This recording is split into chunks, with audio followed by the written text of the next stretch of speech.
Standing in a seedy living room, a man performs in front of an interactive webcam.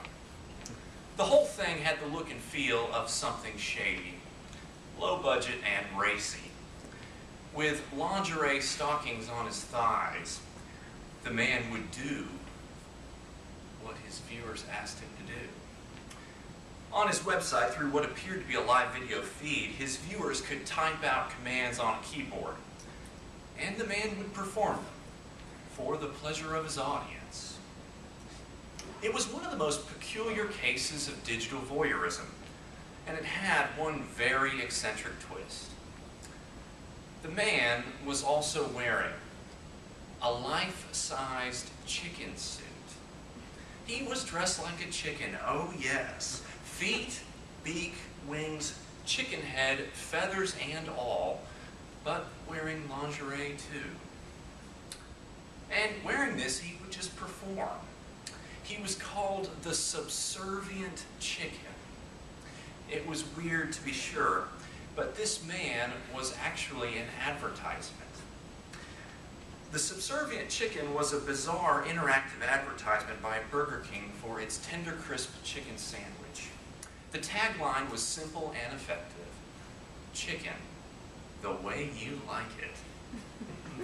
Unlike McDonald's, Burger King's competitive edge was to give their customers license to customize their orders, just like a king. They would even give away cardboard crowns.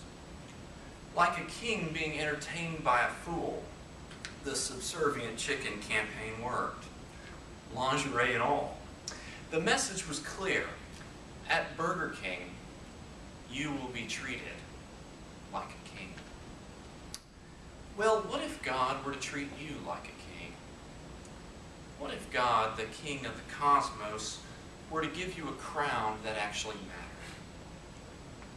What would you do with it? In Psalm 8, we find that God, the great king of the cosmos, he treats humanity as if we were kings. Look around you, the psalmist says.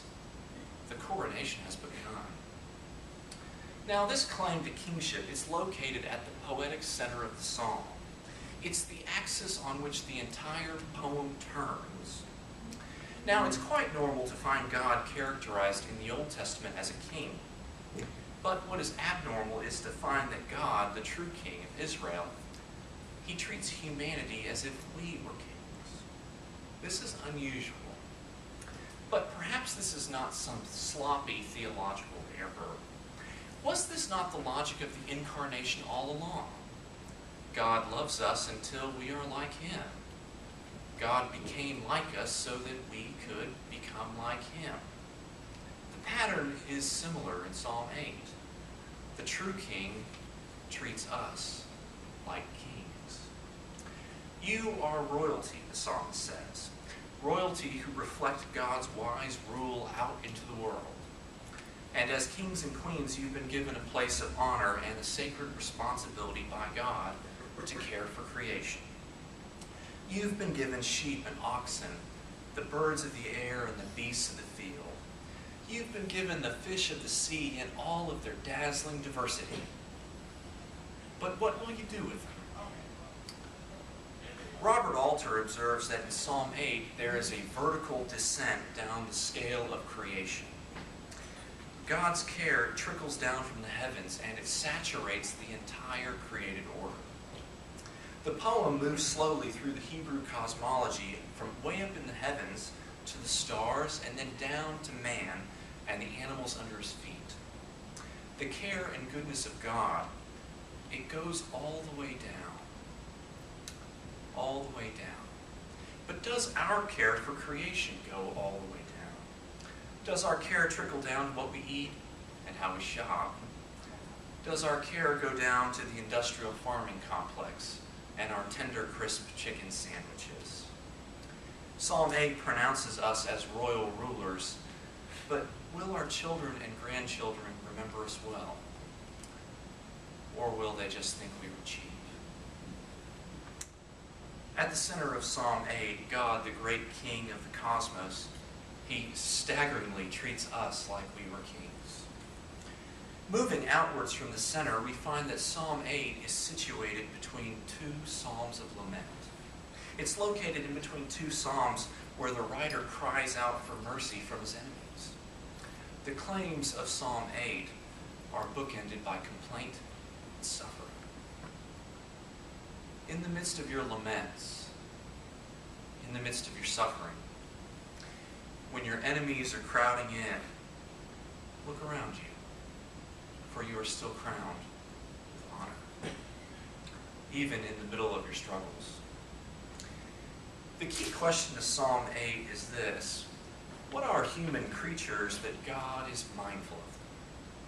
And the answer to that question is surprisingly simple. God is mindful of them. That's it. He's crowned humanity with honor. The Old Testament scholar Rolf Jacobson, he clarifies a key point. What gives human beings dignity and value is not anything that human beings have done for themselves, but rather, he says, it's something that God has done for them. Our worth comes to us from outside of ourselves.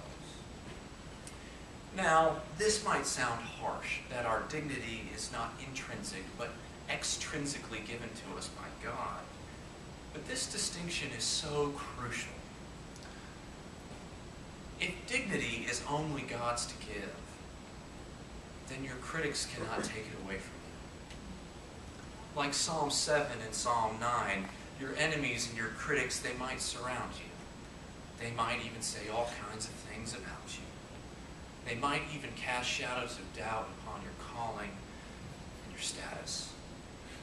But no one can take away your dignity and your honor, because it comes from God.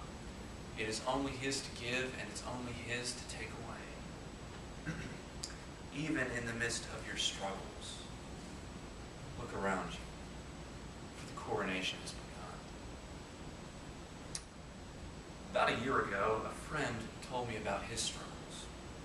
He told me that he was an alcoholic, and that he'd been quietly struggling with his addiction for years because he was too ashamed to get help. We talked for a while that night, and I asked him, what gave you the courage to get help? And he said, Josh, it came from the strangest place. He said, I was rereading the Divine Comedy by Dante Alighieri, and I recognized my own struggle with addiction in Dante's story. I squinted at him. I wasn't sure where he was going with this, and I asked him, what do you mean? And he said, well, in Dante's journey, I saw myself in the hellish torment and shame of addiction. And then I saw myself in the painful purgatory of withdrawal. That's what gave you the courage to quit? I asked in disbelief. And he said, well, I kept reading the book. Do you remember how the comedy ends? I said, no, I forget. And he said, well, it ends with the pilgrim seeing God face to face.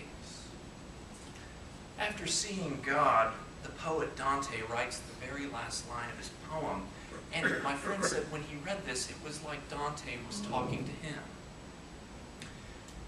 At the very last line, he writes, already were all my will and my desires being turned by the love which moves the sun and the stars. Looking right at me, my friend said this, the love which moves the stars. That's what gave me the courage to quit drinking. He said it again, but his words were like stones. The love which moves the stars. That's what gave me the courage to get help. Josh, he said, it was love that took away my shame. The psalmist writes, when I look at your heavens, the work of your fingers, the moon and the stars that you've put into place, what is man that you're mindful of them? Mere creatures that you care for them. You have crowned them with glory and honor. My friends, look around you, for the coronation has begun. And the love which moves the stars, it's the same love that moves in you.